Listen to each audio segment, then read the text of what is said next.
Melodia asta de tine, tata, viața mea de tinerel. Hai, nu că rău de tine, bă, tata, dar să-ți aduci aminte, auzi aici. Ce-ți zice muzica asta? Viața ta de tinerel, bă, tată, bă, de la Pitești, bă, trai de trai, bă. Câmpul Lung, asta e despre Câmpul Lung. Să-ți mai aduci și tu aminte, să te mai simți încă o dată tânăr.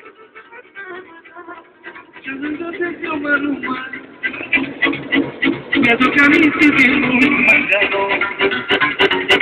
mi-aduc aminte de urmă, de traiul din Câmpul Lung,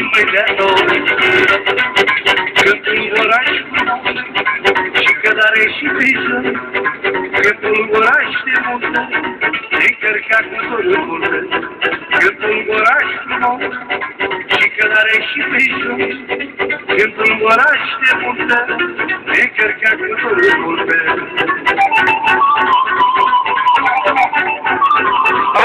Lume, că e frumoasă România și-și bate nenorociți ăștia joc de noi. Am ajuns să muncim pe la străini și să-i pupăm în fund pe românește. Pe unde legam eu calul, la Cârciuma, la Băleanu, băi, bă. Pe unde legam eu calul, la Cârciuma, la Băleanu, băi, bă. Câmpul oraș frumos și călare și pejă, Câmpul oraș de muntă, încărcat cu tururi multă. Câmpul oraș frumos și călare și pejă, Câmpul oraș de muntă, încărcat cu tururi multe.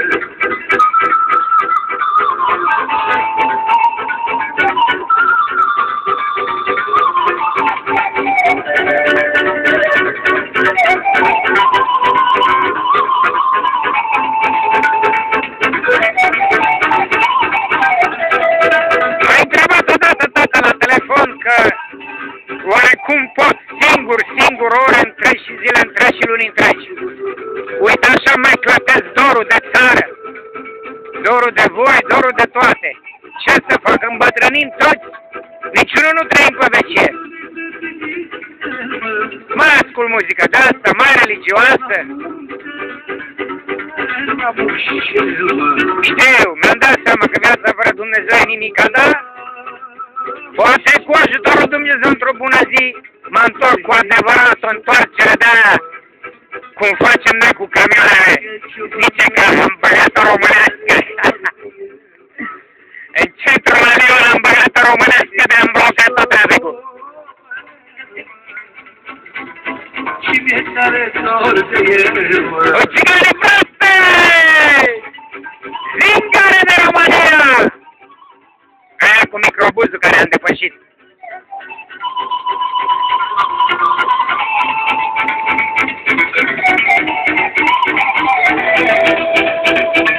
Une dor și une sete, să mă duc, să mă trăsesc. Dacă vezi Colabașul cum arată sau Piteștiul, nu mai cunoști, mă, omule, nu știu unde e, pur și simplu. Am lucrat la FIP în România și făceam Piteștiul, Franța Pitești cu motoare de Dacie sau cu planetare de Dacie, că acum tot e tip francez, motorul e de Renault, tot e de Renault. Nu mi-a venit să cred pe Piteștiul, bă.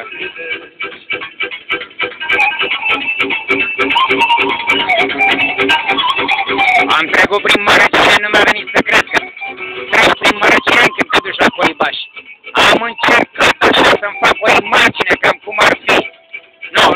Nu mai cunoști nimic acolo.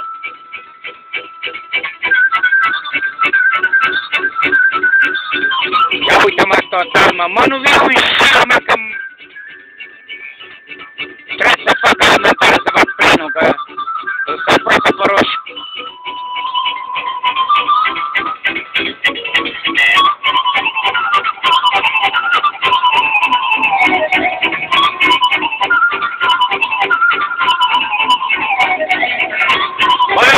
Nu mai știu de acasă. Eu sunt așa cum știți, fie că sunt sănătos și în viață. Mulțumesc cu Dumnezeu.